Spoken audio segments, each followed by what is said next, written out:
ball. And with us, one of the groups. They say the Stones to the 60s were the kings of their genre. They say Aerosmith in the 70s was the same thing. They say in the late 80s going into the 90s. Oh, pardon me. It is these boys right here, Guns N' Roses, out of Los Angeles. These guys come from all over the place. Which, you guys are going back and forth on these cameras here. Right here we got Stevie. We got Duff right over here. We got my man Slash right over here. Izzy next to him. And W, Axl Rose, a period after W, if you would, please. Now, here's what the story is, fellas. They say you guys are cocky. They say you're insolent. They say, honestly speaking, you guys are a bunch of wackos. Wackos. Now, how you guys feel about that? That's the image you guys have got as far as the critics are concerned. We just don't take any garbage off anybody, that's all. Simple. And a lot of people think that's problems. Oh, really? Well, now, let me ask you this, man. A lot of people are saying that you guys are blowing away the headlining act, and a lot of bands don't want you guys on the tour with them. How'd this Motley Crue thing come along, this Motley Crue thing? Oh, we're going out with them in a few days, about a week. Well, actually, we're finding out that a lot of the bands, after they've had taken the time to, like, listen to the record and stuff, we're getting calls from a lot of major bands, you know, that really like the record. You know, but when they've already got an opening act set up, you know, you have to wait till there's an opening to go out there with them. I like what we're doing because the tours we're like doing a little bit with this band, a little bit with this band, rather than doing like a whole year with one act. Well, I read somewhere where you guys have a situation where you don't necessarily like certain acts. Let me throw out some names. Aerosmith, how you guys feel about that? No, it's not. I mean, it's not even getting to that point. I mean, it's like the question you ask about, you know, like the bands and how do they feel. I think with Crue, you know, they probably don't care. I mean, they just want to have a good time. We did with the Cult. That was a great one too. You know. As far as the other bands, we don't even pay attention to what's going on with them. Aerosmith's a great band. We've been trying to work out something with them for a while. It's just always conflicting schedules. Welcome to the Jungle is the first release off of this new album. We're going to take a look at this clip. What kind of jungle are we talking about here, fellas? Talking about the concrete, the streets, the city, and basically what being exposed to like news and everything else of the city, what it can do to you and how it can affect you. Do you guys have a little problem getting this thing on TV? Yeah, I think Seems to have taken a little while, Now that you mention that. Yeah, and there's a few changes been made to this video. We bought actual news footage that had been shown on television from NBC and CBS and ABC, but we had to cut a lot of that out. Well, let's see what the end result is. Guns N' Roses right here on MTV. Gentlemen, together on the count of 4, let's rock. 1, 2, 3, 4. Let's rock.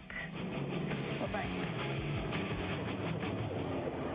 The inner sleeve. You were looking at the album covered here, but I got to ask the inner sleeve, man. What kind of picture? What is this picture all about here, man? That's a postcard. Highly satanic. That's a postcard. Oh, really? That's a picture.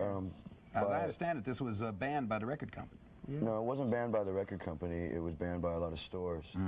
The record company was actually pretty much into it. It was banned by Warner Brothers. They wouldn't produce the album cover that way. So we had to hire an independent artist to put the album cover together. It's a Robert Williams painting.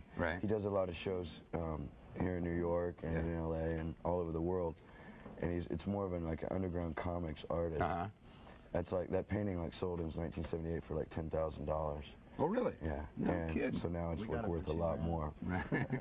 Well, now, you know, on your album notes, I wrote here that it says, special thanks to all the teachers, preachers, cops, and elders who never believed. The meaning therein, gentlemen? Just people that didn't believe in what, you know. So in other words, you are holding one finger very, very high in front of their faces. Yeah, when you were a kid, you know, going, well, listen to this music. No, you'll never get anywhere doing that. Yeah, we will. You wait and see.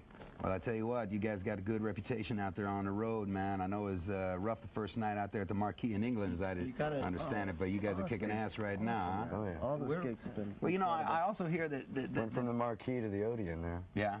But you guys are kicking ass now, man. I mean, all over the place. You just played at the Ritz last night. No, no, it was last night because it was Saturday. Where's your head at? Yeah, man. I'm telling you, man, this guy's in another world here. Well, here's what I got to ask, because I understand it. When you guys go, you are very well known. No.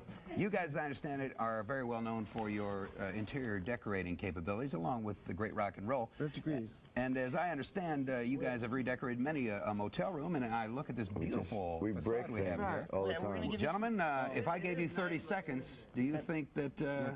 we got some dates coming up? Well, some hotels that we're going to be visiting. What motels do we have to look forward to?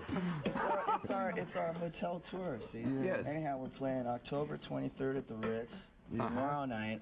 25th. The 25th at Poughkeepsie. October 20th. Oh, I see. I get it. Okay. October 26th in Providence, Rhode Island. October 27th in Boston, and October 29th in Lemores in Brooklyn. Well, fellas, with this tell that girl appetite for destruction, no problem. If appetite for destruction is any indication, you guys are going to destroy a whole lot when it comes to rock and roll. Good luck to you. And I'm going to ask you guys now, I'm going to give you 30 seconds to redecorate this room. On your mark, set, go. Ladies and gentlemen, what we have before us here is redecoration unlike any I've ever seen. Oh, my God. Ladies and gentlemen, you know, it's starting to look a little more like home. These boys have such a touch. They have such a beautiful artistry about them.